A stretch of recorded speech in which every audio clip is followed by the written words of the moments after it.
Olá pessoal, boa tarde.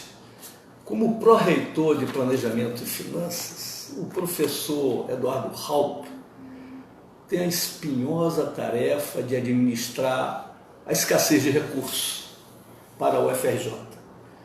Esse é o nosso assunto da última edição do Linha Direta 2019. Está terminando. Vamos tratar do orçamento da UFRJ para 2020. 16 de dezembro de 2019. Eu sou Luiz Maranhão. Em nome do Sintufeg, agradeço a participação do professor Raupp no nosso programa. Vocês podem enviar essa entrevista perguntando ao pró-reitor de Finanças e Planejamento e Desenvolvimento da UFRJ se a universidade vai ter dinheiro para sua manutenção no próximo ano. Boa tarde, Maranhão. Obrigado pelo convite do Sintufeg. Queria saudar todos os colegas servidores. Muito feliz de estar aqui tendo essa oportunidade. Vamos ter dificuldades na manutenção, como tivemos em 2019 e como temos tido nos últimos anos, né? O orçamento ele não aumentou, na verdade ele é o mesmo orçamento de 2019 replicado para 2020. Então a gente tem feito um esforço muito grande para administrar esse orçamento e evitar que as atividades da universidade sejam interrompidas. No ano que vem nós teremos o mesmo esforço. Então os recursos são tão insuficientes quanto eram em 2019. Você falou que os números serão os mesmos, os orçamentos será igual. Isso leva em consideração a variação inflacionária? Não, o governo ele replicou o orçamento de 2019 para 2020 sem corrigir pela inflação. Então, do ponto de vista real, como dizem os economistas, né, descontando a inflação, a gente tem uma perda, né? Se a inflação fechar em 3%, 4%, essa é a redução real que nós teremos. Então, o poder aquisitivo do nosso orçamento ele vai ter essa redução da inflação, porque ele em número é o mesmo de 19, mas o poder de compra dele não. 2019 terminou com déficit? Terminou com déficit, mas com um déficit que nós conseguimos reduzir, né? Então, no início de 2019, o déficit da universidade estava na casa de 170 milhões. A nossa estimativa é que terminemos 2019, né, nos próximos dias, com 158 milhões de déficit. E eu chamaria atenção para um outro dado. Esse déficit ele mistura o que a gente gera, que a gente não consegue pagar no ano por conta desse orçamento que é um cobertor curto, né? Então todo ano é um cobertor curto, fica uma dívida para o ano seguinte e tem um estoque de dívida que vem de outros anos, tá?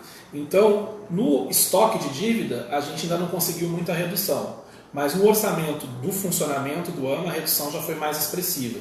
Então ano passado esse funcionamento deixou uma dívida de 118, esse ano a gente está deixando de 85. Então esses números que eu falei primeiro, de 171 para 158, eles já têm uma redução, mas se a gente olha a redução no funcionamento durante o ano, ela foi maior, né? Agora a gente tem um estoque de dívidas aí, pendências com SEDAI, pendências com Fundo Verde, dívidas com empresas, de repactuações de contrato. Isso a gente ainda tem que enfrentar ao longo dos próximos anos. Além de ter que administrar essas dívidas, né, o povo se pergunta o seguinte: qual é o impacto desse arroxo fiscal, essa falta de recursos no dia a dia da universidade, em relação a longo, médio prazo e a curto prazo? Sim, eu acho que tem muitos impactos, né? Com certeza há muitos impactos. Primeiro, eu falei aqui há pouco em redução do déficit. Como é que você conseguiu reduzir o déficit num ano em que o orçamento foi tão controlado? Em parte porque a gente teve que tomar medidas de contenção, né? A gente teve uma redução, por exemplo, nas despesas com viagem de 30%. Agora, isso é bom? Do ponto de vista orçamentário é bom reduzir 30%. Mas a gente sabe que as viagens que a universidade faz são viagens para pesquisa, né, para participação em congressos, para estar podendo coletar materiais, enfim. A gente tentou preservar o máximo que era ligado ao ensino e à pesquisa, mas a gente sabe que essa é uma redução que impactou o dia a dia da universidade. E o outro lugar que eu acho que a gente precisa olhar com muito carinho, que não tem perspectiva de mudança no curto prazo, é a questão do investimento. A gente está com o investimento congelado em 7 milhões. 7 milhões é um número que para a gente, pessoa física, é impensável, mas para a universidade é muito pouco. 7 milhões não dá para fazer um prédio, está muito longe, não dá nem para começar a conversar sobre as nossas obras inacabadas, né? Então esse é um problema que a gente precisa colocar, porque a gente não pode simplesmente se conformar com essa situação. A gente tem que batalhar por mais investimento e buscar alternativas para realizá-lo. Quer dizer que essa paisagem de esqueletos na cidade universitária ainda vai continuar se a gente não tiver uma solução, uma ampliação de...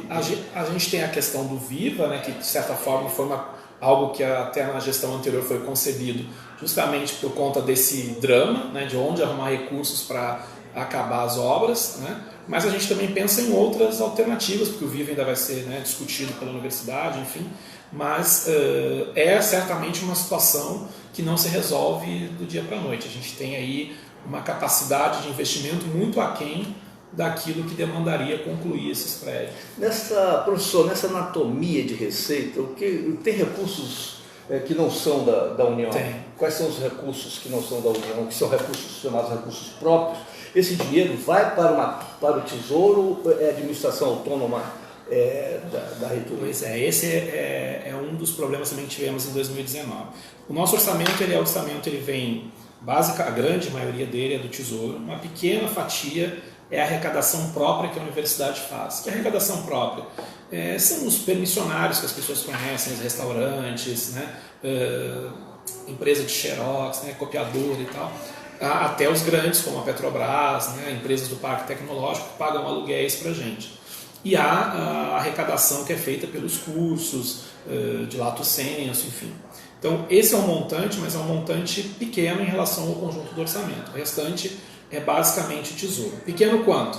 Está na faixa de 50 milhões, tá? Do total de 380, que é o nosso orçamento discricionário. Então 50 é recurso próprio, o restante vem do Tesouro.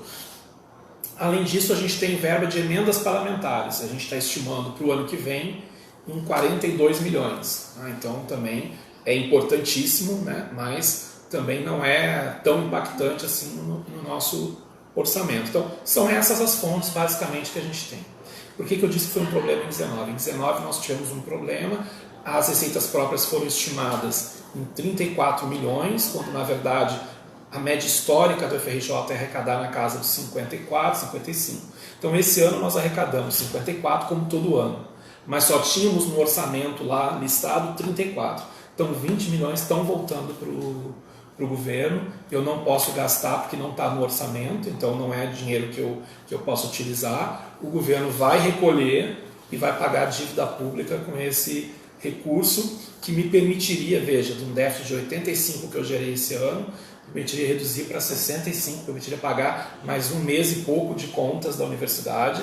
Nós tentamos de toda forma a liberação desse recurso, mas o Ministério da Economia disse que a sua política era qualquer superávit em relação ao que estava no orçamento, reverter para pagamento da dívida, e não só uma política, como agora eles preveem isso na própria lei orçamentária do ano que vem. Se houver excesso de arrecadação, esse excesso também volta para o governo. Como é que estão as contas relacionadas às empresas terceirizadas que prestam serviços na universidade? Então, todo esse ano, especialmente de julho para cá, quando a gente assumiu, mas também isso vinha sendo feito pela gestão anterior, de priorizar as contas que envolvem os terceirizados, as grandes empresas que prestam serviços de mão de obra, como vigilância, limpeza, né? Então, nós, inclusive, esse ano tivemos que sacrificar as unidades, reduzindo o repasse de orçamento participativo para priorizar esses chamados grandes contratos. Nós conseguimos avançar até outubro em quase todos eles, né, o que permitiu aí uma tranquilidade para as empresas concluírem o ano. Né. Para o ano que vem, a previsão orçamentária é a mesma, que a gente consiga ir até outubro, então, já que o orçamento não mudou. Né. Então, a situação, eu diria que está administrada, não é a situação que nós gostaríamos de estar em dia, e estamos trabalhando alternativas orçamentárias para chegar a esse ponto, mas, de qualquer forma, não havendo contingenciamento, nós não devemos ter interrupção de serviços, porque a situação está administrada. Então, quer dizer, o mesmo se pode dizer em relação à Light, por exemplo, e os serviços de telefonia? A Light é uma situação um pouco melhor, eu diria, porque nós tínhamos uma dívida com a Light muito grande, Quando nós assumimos em julho, nós só tínhamos pago uma conta esse ano, né? O que nós fizemos? Nós pagamos 4 contas até agora e refinanciamos, fizemos um parcelamento do restante da dívida. Era uma dívida que já chegava só em 2019 a 25 milhões. Né? Então nós conseguimos parcelar isso em 5 anos. Tá? Essa é uma das razões do nosso déficit ter caído em 2019. Porque ao invés disso virar para 2020 como uma dívida, já virará equacionado dentro de uma parcela.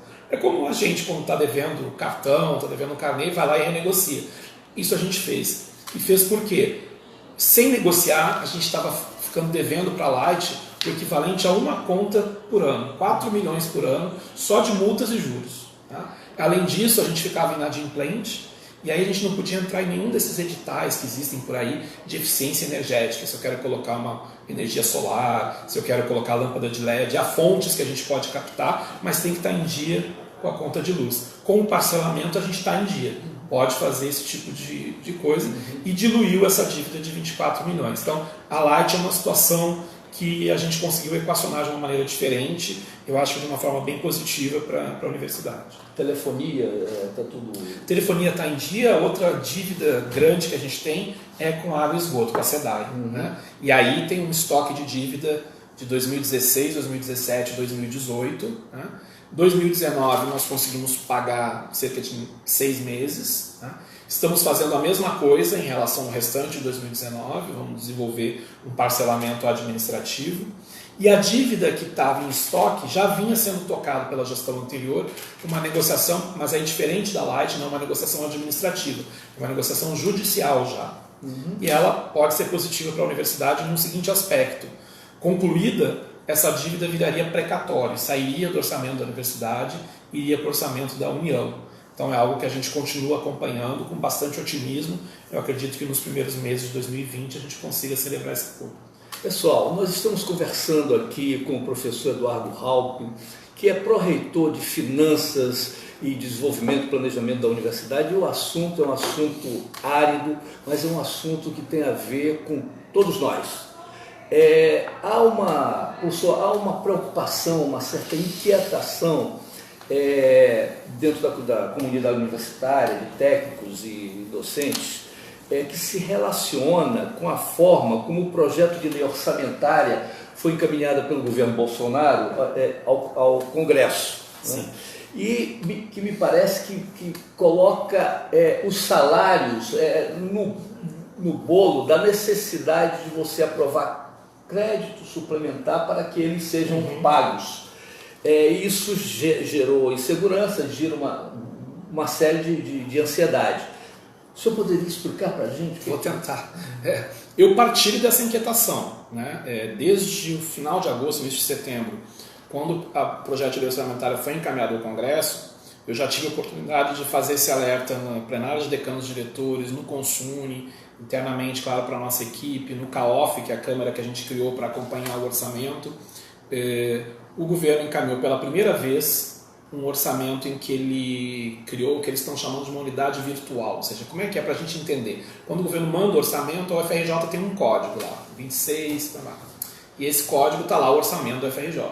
Esse ano o governo fez o seguinte: colocou 70% do orçamento, como todo ano, nesse código, mas 30% ele destacou e criou o que ele chama de uma unidade virtual, outro número. Anteriormente era 100%. Anteriormente era 100% e vinha ali. Né?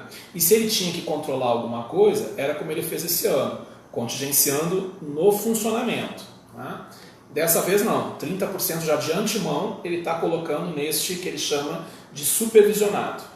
E esses 30% precisam, para virarem realidade, para vir tudo para a nossa conta, precisa que o Congresso aprove a possibilidade do governo tomar créditos para poder pagar isso, que ele se endivide para poder pagar isso. Por que tem esse mecanismo? Porque todo esse novo marco de política fiscal que o governo vem implementando, lei de responsabilidade fiscal, teto de gastos, né, o governo não poderia aumentar o déficit previsto para 2020, a não ser com autorização do Congresso. Então tem essa negociação ainda para ser feita. O grande a grande surpresa que trouxe disso, a apreensão que trouxe disso, é que não é só o recurso discricionário que está lá. Não é como esse ano que estava congelado o dinheiro. O que é recurso discricionário? Deixa eu explicar isso melhor. O discricionário é aquele que vem para a universidade e que ela pode decidir como gastar.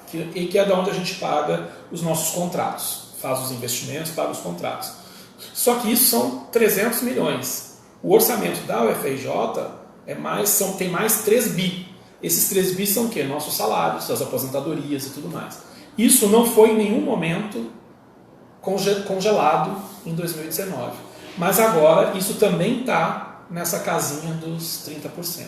Com uma diferença, no caso dos salários, na verdade está 50% em cada uma.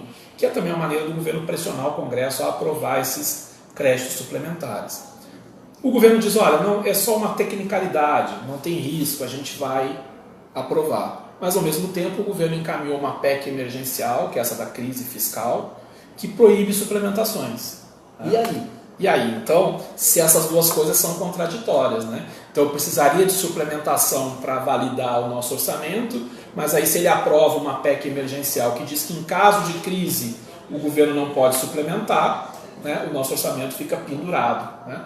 Então essa é uma preocupação muito grande que a gente tem. A gente tem se mobilizado junto à bancada federal do Rio de Janeiro, próprio FRJ, mas também via Andifes, né, que é a Associação dos Reitores e das Universidades Federais, tem tentado pressionar o Congresso para que essa suplementação já fique definida agora, junto com a aprovação da lei orçamentária. Tá?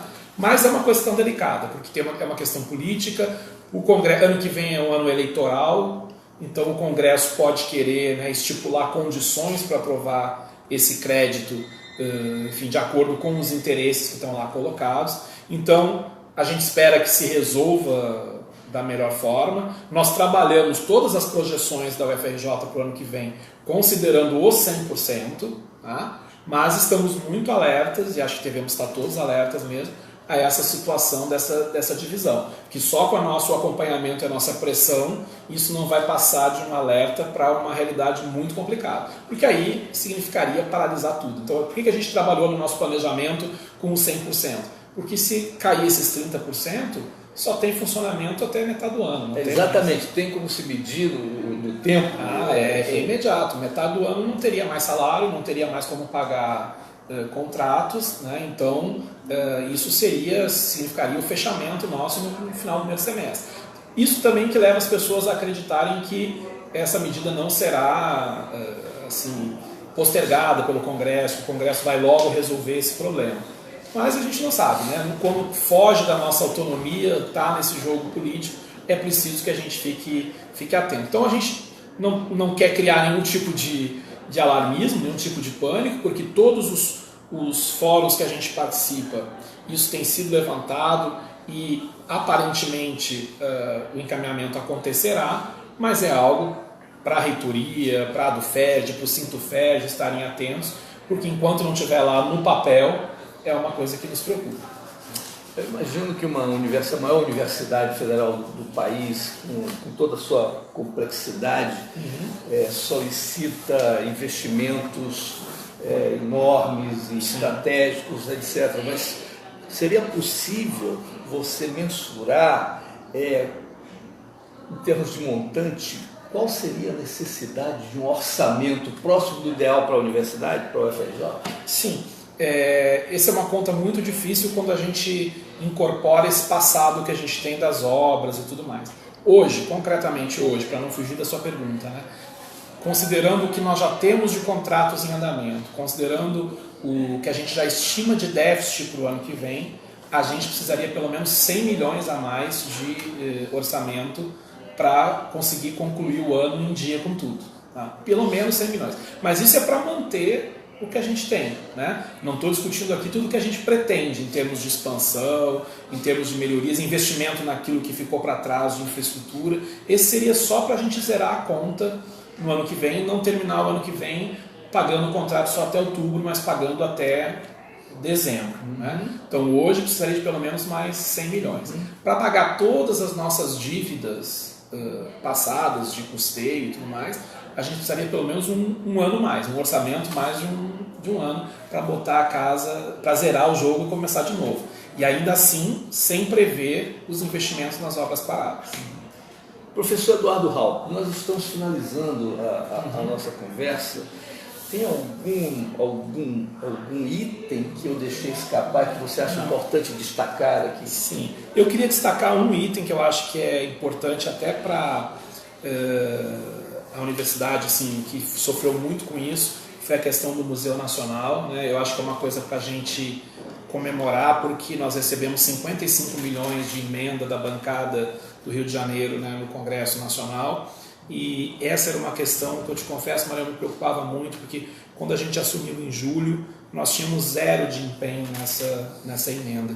E eu ficava imaginando como que eu ia explicar para a sociedade do Rio de Janeiro, para a sociedade brasileira, que tinha recebido 55 milhões para começar a recuperação do museu e não tínhamos conseguido, né, gastar. Mas assim, os servidores da universidade, né, todo mundo se esforçou demais com essa causa e a gente pode anunciar que vai terminar o ano com a integralidade dessa emenda empenhada, né? Então já estamos aí com 2 projetos de obras acadêmicas, né, para reconstrução de laboratórios anexos ao museu, né, que o plano é deixar o palácio apenas para exposição, né, e deixar as áreas ao lado. Então, nesse momento, a gente está aí celebrando, nesse momento mesmo, a reitora está assinando aí a cessão do terreno das chamadas cavalariças, né, e essas obras já estão aí sendo disparadas, né, cercamento, construção de laboratórios. Isso eu acho que é uma coisa que toca fundo todos nós, né.